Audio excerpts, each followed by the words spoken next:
ஆச்சி மசாலா. எந்த சமையலும் ருசி தேடும் ரகசியம் 20 ரூபாய். முதல்வர் விஜய் இன்று திருச்சி செல்கிறார்.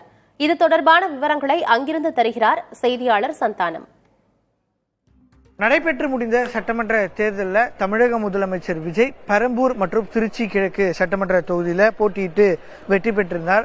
இந்த நிலையில திருச்சி கிழக்கு தொகுதியில் அவர் தன்னுடைய எம்எல்ஏ பதவியை ராஜினாமா செய்திருந்த நிலையில திருச்சி கிழக்கு தொகுதி மக்களுக்கு நன்றி தெரிவிக்கும் நிகழ்ச்சி என்பது இன்று மாலை 4 மணிக்கு நடைபெற இருக்கிறது. இதற்கான ஏற்பாடு பணிகள் திருச்சியில் இருக்கக்கூடிய ஒரு தனியார் கல்லூரியில மிக தீவிரமாக மேற்கொள்ளப்பட்டு வருகிறது.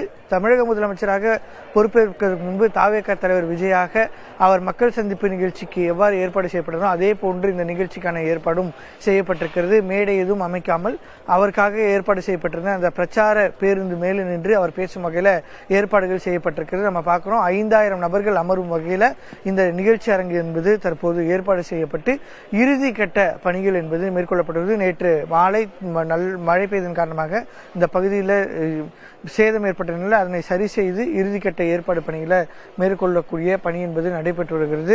தமிழக முதலமைச்சராக பொறுப்பேற்ற பின்பு அவர் பங்கேற்கக்கூடிய முதல் அரசியல் அதாவது கட்சி சார்ந்த நிகழ்ச்சி என்பதால மிகப்பெரிய எதிர்பார்ப்பு என்பது தற்போது இருக்கிறது. குறிப்பாக தமிழக முதலமைச்சராக பொறுப்பேற்ற அன்பு மேடையில் பேசிய பின்பு அவர் தற்போது வரை எந்த ஒரு நிகழ்ச்சியிலும் பேசாத நிலையில மீண்டும் அவர் இன்று 20 நிமிடங்களிலிருந்து 30 நிமிடங்கள் வரை உரையாற்றுவார் என்று எதிர்பார்க்கப்படுகிறது.